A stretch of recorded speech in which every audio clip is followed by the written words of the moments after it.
एक ग्वालिनी दूध दही बेचने के लिए वृंदावन में आती और दही दूध बेचकर फिर जमुना जी पार करके अपने गांव में चली जाती। एक दिन उसका दही दूध जल्दी बिक गया। उसने सोचा अभी से गांव में जाकर क्या करूंगी, जरा वृंदावन में घूम कर देखूं। श्रीधाम वृंदावन में घूमने लगी। एक जगह श्रीमद् भागवत की कथा हो रही थी।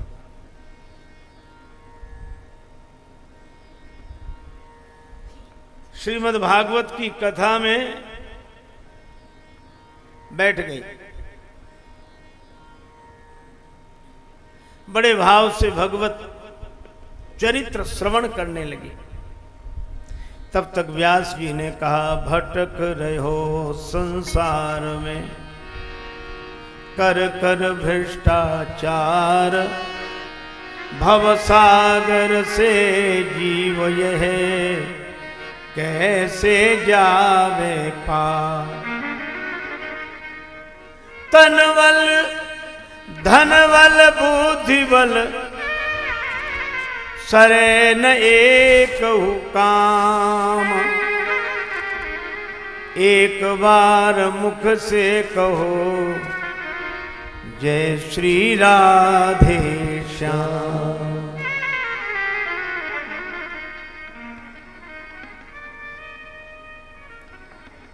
भवाटवी में भटकने वाला जीव भवसागर से कैसे पार जाए।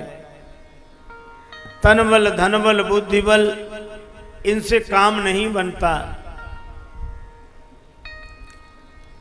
एक बार श्री राधे श्याम। श्रीमद् भागवत की कथा में यही कहा गया। ग्वालिन ने सोचा कि जब भवसागर से जीव पार चला जाता है, हमें तो जमुना जी पार करनी है, तो नाव वाले को मैं 2 पैसे क्यों दूं। उस दिन वो नाव वाले घाट पर गई नहीं, सीधे पहुंच गई जमुना जी किनारे। और जमुना जी किनारे पहुंचकर उसने शुरू कर दिया, राधे श्याम राधे श्याम राधे श्याम। जमुना जी का तट आ गया तो भी राधे श्याम। उसने जमुना जल में चरण रखा, राधे श्याम। चरण जल में डूबा नहीं, तो दूसरा चरण भी रख दिया, राधे श्याम। अब वो और कुछ नहीं बोलती थी, चरण रखती जाए, राधे श्याम राधे श्याम राधे श्याम राधे श्याम।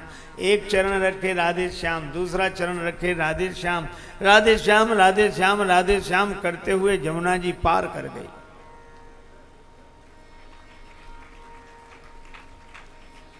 अब उसने नियम बना लिया, इधर से भी राधे श्याम करती जाए, उधर से भी लौटे राधे श्याम राधे श्याम करती आए। 4 पैसे बचने लगे उसे। 2 महीने बीते, कुछ पैसे इकट्ठे हो गए। उसने सोचा, जिन गुरुदेव ने इतना सुंदर मंत्र दिया है, उन गुरुजी का घर में बुलाकर पूजन करना चाहिए। गुरुजी को तलाशते हुए उनके घर पर पहुंची। व्यास जी के चरणों में प्रणाम करके कहा, महाराज कल हमारे यहां आपका निमंत्रण। व्यास जी बोले, जरूर चलूंगा।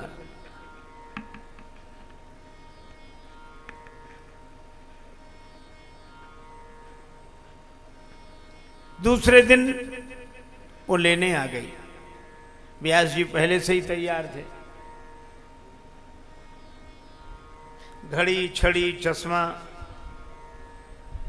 नवीन वस्त्र। चले महाराज? हाँ चलो। आगे आगे ग्वालिन, पीछे पीछे व्यास जी। पर ग्वालिन नाव वाले घाट की तरफ न जाए, इधर ही जाए सीधे जमुना जी के तट पर।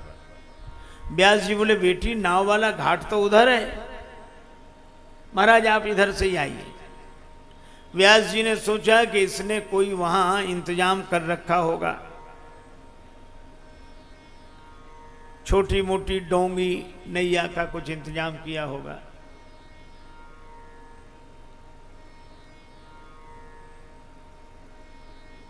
अब वहां पहुंचे तो न नाव न नाविक। वह कहने लगी राधे श्याम राधे श्याम राधे श्याम राधे श्याम। और जैसे ही उसने चरण रखा उसका पांव नहीं डूबा, दूसरा पांव भी नहीं डूबा। गुरुजी ने सोचा कि ये जहां खड़ी है वहां जरूर कुछ होगा। गुरुजी अपनी धोती समेटते हैं और जैसे ही आगे चरण रखा तो कमर तक जल में चले गए। उसने गुरुजी का हाथ पकड़ा। अब गुरुजी कहते बेटी तू जहां चल रही वहां कुछ रखा है क्या? अब वो कुछ उत्तर तो दे ना सके, क्योंकि अगर वो राधे श्याम कहना छोड़े तो खुद डूब जाए। अब वो आगे आगे बढ़े, पीछे पंडित जी डुबकियां लगाते हुए, अब वो हाथ न छोड़े। उनको बार बार डुबकी लगे, उनको लगे कि ये पानी पर चल रही है, मुझे डुबकी लग रही है। कहने लगे देख तू मेरी घड़ी ले ले, अंगूठी ले ले, पर मेरे प्राण छोड़ दे। अब वो कुछ न बोले, वो तो कहे गुरुजी बोलो राधे श्याम। पंडित जी ने कहा कि मेरा बेटा बहुत बड़ा अधिकारी है, तुम्हें बहुत परेशान करेगा, पर वो कहे गुरुजी बोलो राधे श्याम, और कोई शब्द नहीं, गुरुजी बोलो राधे श्याम।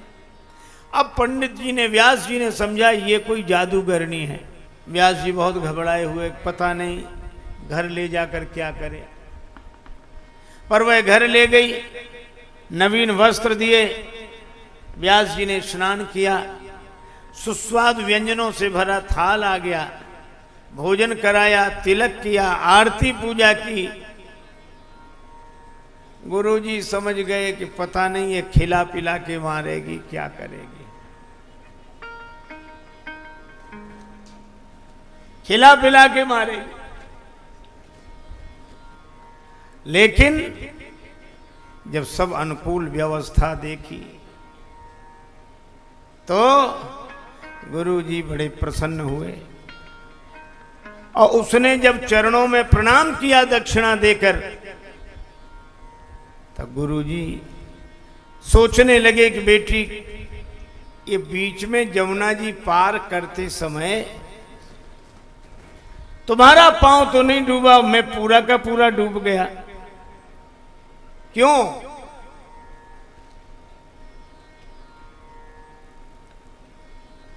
ग्वालिन ने कहा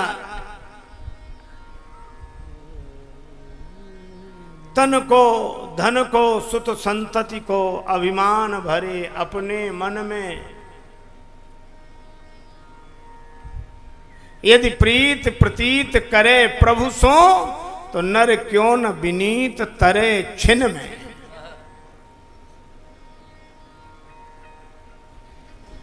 उस मंत्र ने पार किया। गुरुजी बोलो राधे श्याम। ये मंत्र बेटी तुम्हें कहां से मिला? व्यास जी के चरणों में प्रणाम करके बोली जिसने इतना पावन मंत्र दिया जो जमुना जी से पार करता है वह भवसागर से भी पार करेगा। मैं गुरुदेव के चरणों में प्रणाम करती हूँ। व्यास जी के नेत्रों से आंसू बरसने लगे। व्यास जी ने कहा कि मैं तो लोगों से कहता रहा भगवान का नाम लो भवसागर से पार जाओगे, पर मैंने कभी नाम इस विश्वास से लिया नहीं। पर धन्य है देवी तूने मुझे भगवान नाम आधार दे दिया, विश्वास मिल गया।